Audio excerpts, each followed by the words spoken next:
Assalamualaikum warahmatullahi wabarakatuh. Perkenalkan, kami dari kelompok 12 yang terdiri dari M. Ulul Azmi, Gus Trinda, dan saya Cynthia Ramadhani. Baiklah, pada video kali ini, kelompok kami akan membahas tentang materi tingkah laku keagamaan yang menyimpang pada mata kuliah Psikologi Agama dan dosen pengampu Ibu Sri Rahma Ramadhani, MPD. Assalamualaikum warahmatullahi wabarakatuh. Perkenalkan, nama saya M. Ulul Azmi.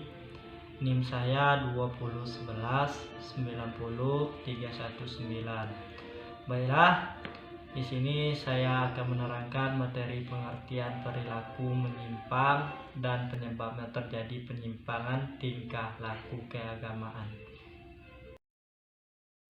Pengertian perilaku menyimpang. Perilaku menyimpang ialah perilaku yang tidak sesuai dengan norma dan nilai-nilai yang dianut oleh masyarakat atau kelompok. Perilaku menyimpang disebut nonkonformitas. Perilaku yang tidak menyimpang disebut konformitas,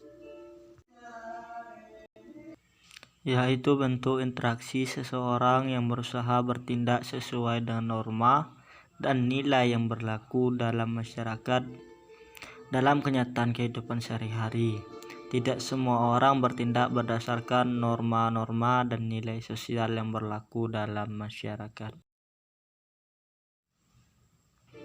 Profesor Dr. Kasmiran Wuryo membagi norma antara lain, yaitu norma pribadi, norma grup atau kelompok, dan norma masyarakat, norma susila, dan sebagainya.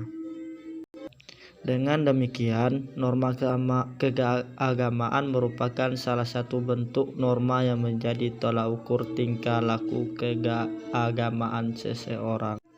Menurut Kasmiran, menurut sifat dan sumbernya, norma itu dapat digolongkan menjadi dua jenis, yaitu 1. Norma tradisional. Tradisi merupakan norma yang proses perkembangannya berlangsung secara otomatis dan nilai-nilai yang membentuknya berasal dari bawah. 2. Formal. Norma ini melalui pembentukan dari atas dan bersumber dari berbagai ketentuan formal yang berlaku di masyarakat. B. Penyebab terjadinya penyimpangan tingkah laku keagamaan. Perubahan tingkah laku dapat disebabkan oleh beberapa hal, antara lain 1. Adanya kemampuan lingkungan merekayasa objek sehingga menarik perhatian, dapat diterima dan dijadikan sebagai sebuah tingkah laku baru. Yang kedua, yaitu terjadinya konversi agama, yakni apabila seseorang menyadari apa yang dilakukan sebelumnya adalah keliru, maka ia tentu akan mempertimbangkan untuk tetap konsisten dengan tingkah lakunya yang ia sadari keliru. Yang ketiga, penyimpangan tingkah laku keagamaan dapat juga disebabkan karena pengaruh status sosial, di mana mereka yang merubah tingkah laku keagamaan ke arah penyimpangan dari nilai dan norma sebelumnya karena melihat kemungkinan perbaikan dan pada status sosialnya. Yang terakhir, yaitu yang keempat, penyimpangan tingkah laku keagamaan dari sebelumnya, yaitu jika terlihat tingkah laku yang menyimpang dilakukan seorang, utamanya mereka yang punya pengaruh besar, ternyata dirasakan punya pengaruh sangat positif bagi kemaslahatan kehidupan masyarakat, maka akan dimungkinkan terjadinya integritas sosial untuk menampilkan tingkah laku yang sama, walaupun disadari itu merupakan tingkah laku yang menyimpang dari tingkah laku sebelumnya. Sekian. Selanjutnya, saya Cynthia Ramadhani dengan NIM 2011-9322 akan membahas materi aliran klinik, konversi agama, dan faktor yang menyebabkan terjadinya konversi agama. C. Aliran klinik. Klinik dapat diartikan sebagai sesuatu yang berhubungan dengan kepercayaan akan hal-hal yang mengandung rahasia dan tidak masuk akal. Dalam kehidupan masyarakat, umumnya klinik ini erat dikaitkan dengan praktik perdukunan. Bagi penganut agama, masalah yang berkaitan dengan hal gaib ini umumnya diterima sebagai sesuatu bentuk keyakinan yang lebih bersifat emosional ketimbang rasional. Dalam kenyataan di masyarakat, praktik yang bersifat klinik memiliki karakteristik yang hampir sama, yaitu yang pertama, pelakunya menokohkan diri sebagai orang suci dan umumnya tidak memiliki latar belakang yang jelas. Kedua, mendakwahkan diri memiliki kemampuan luar biasa dalam masalah yang berhubungan dengan hal-hal gaib. Ketiga, menggunakan ajaran agama sebagai alat untuk menarik kepercayaan masyarakat. Keempat, kebenaran ajarannya tidak dapat dibuktikan secara rasional. Kelima, memiliki tujuan tertentu yang cenderung merugikan masyarakat. D. Konversi agama. Konversi agama mengandung pengertian bertobat, berubah agama, berbalik pendirian terhadap ajaran agama, atau masuk ke dalam agama. Sedangkan menurut terminologi, pengertian konversi agama seperti yang dikemukakan oleh Max Herricks yang mengatakan bahwa konversi agama adalah suatu tindakan di mana seseorang atau sekelompok orang masuk atau berpindah ke suatu sistem kepercayaan atau perilaku yang berlawanan dengan kepercayaan sebelumnya. Konversi agama yang dimaksudkan uraian di atas memuat beberapa pengertian dengan ciri-ciri. Yang pertama, adanya perubahan arah pandangan dan keyakinan seseorang terhadap agama dan kepercayaan yang dianutnya. Kedua, perubahan yang terjadi dipengaruhi kondisi kejiwaan, sehingga perubahan dapat terjadi secara berproses atau secara mendadak. Ketiga, perubahan tersebut bukan hanya berlaku bagi perpindahan kepercayaan dari suatu agama ke agama lain, tetapi juga termasuk perubahan pandangan terhadap agama yang dianutnya sendiri. Selain faktor kejiwaan dan kondisi lingkungan, maka perubahan itu pun disebabkan faktor petunjuk dari Yang Maha Kuasa. Faktor yang menyebabkan terjadinya konversi agama. Para ahli sosiologi berpendapat bahwa yang menyebabkan terjadinya konversi agama adalah pengaruh sosial. Pengaruh sosial yang mendorong terjadinya konversi itu terdiri dari adanya beberapa faktor, antara lain: yang pertama, pengaruh hubungan antar pribadi, baik pergaulan yang bersifat keagamaan maupun non-agama. Kedua, pengaruh kebiasaan yang rutin. Ketiga, pengaruh anjuran atau propaganda dari orang-orang yang dekat. Keempat, pengaruh pemimpin keagamaan. Kelima, pengaruh perkumpulan yang berdasarkan hobi. Keenam, pengaruh kekuasaan pemimpin. Lain halnya dengan para ahli psikologi, yang menjadi pendorong terjadinya konversi agama adalah faktor psikologis yang ditimbulkan oleh faktor internal, yaitu kepribadian dan pembawaan. Selanjutnya, faktor eksternal, yaitu keluarga, lingkungan tempat tinggal, perubahan status, dan kemiskinan. Satu lagi, pendapat dari para ahli ilmu pendidikan yang menyatakan bahwa konversi agama dipengaruhi oleh kondisi pendidikan. Nama saya Gustrinda, NIM 2011-90325, dan di sini saya akan membahas materi tentang konversi agama dan konflik agama. G. Proses konversi agama.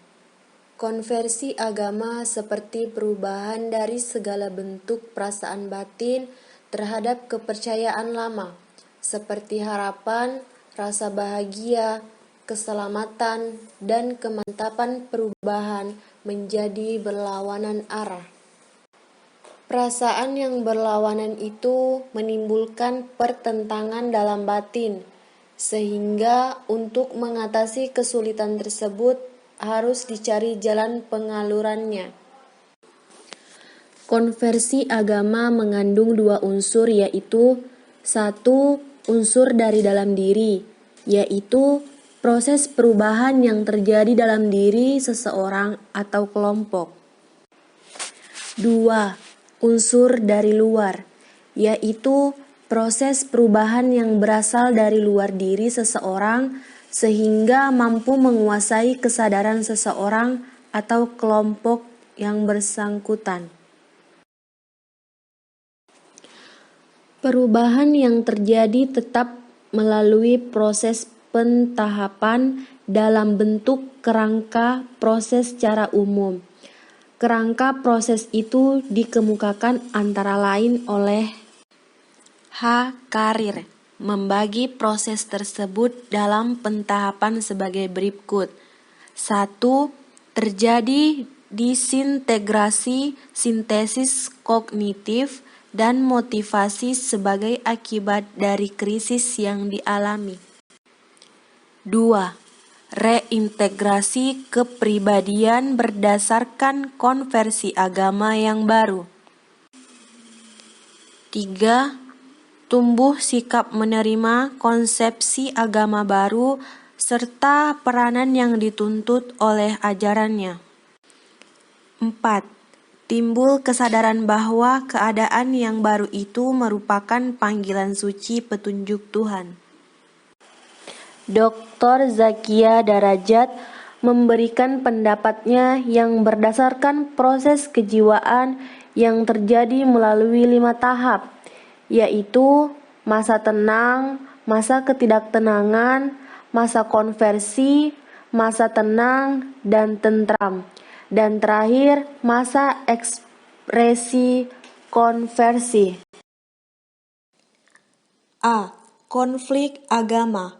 Konflik agama sebagai perilaku keagamaan yang menyimpang dapat terjadi karena adanya pemasungan nilai-nilai ajaran agama itu sendiri. Maksudnya, para penganut agama seakan memaksakan nilai-nilai agama sebagai label untuk membenarkan tindakan yang dilakukannya. Padahal, apa yang mereka lakukan sesungguhnya bertentangan dengan nilai-nilai ajaran agama itu sendiri. Penyimpangan itu oleh adanya sebab dan pengaruh yang melatar belakangi. 1. Pengetahuan agama yang dangkal. Secara psikologis, masyarakat awam cenderung mendahulukan emosi ketimbang nalar. 2. Fanatisme. Pemahaman yang demikian itu akan membawa kepada sikap fanatisme, sehingga menganggap agama yang dianutnya yang paling benar. 3. Agama sebagai doktrin. Ada kecenderungan di masyarakat bahwa agama dipahami sebagai doktrin yang bersifat normatif. Kondisi seperti itu bagaimanapun akan mengurangi sikap toleran yang dapat mengganggu hubungan antar sesama umat beragama. 4. Simbol-simbol. Walaupun agama bermacam-macam, namun komponen itu didapati di semua agama. Dengan demikian, selain merupakan keyakinan, agama juga mengandung simbol-simbol yang lebih penganutnya dinilai sebagai sesuatu yang suci yang perlu dipertahankan. 5. Tokoh agama.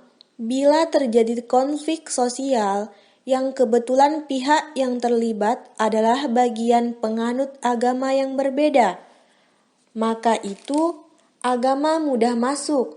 Tidak jarang tokoh agama ikut berpengaruh terhadap isu-isu tersebut.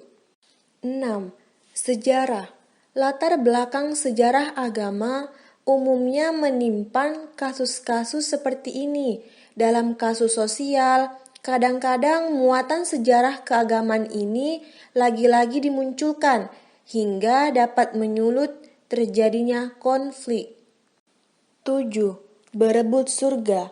Barangkali usaha untuk memperebutkan akan surga akan timbul bukan saja di dalam kelompok penganut agama yang berbeda, tetapi juga bisa terjadi dalam kelompok seagama.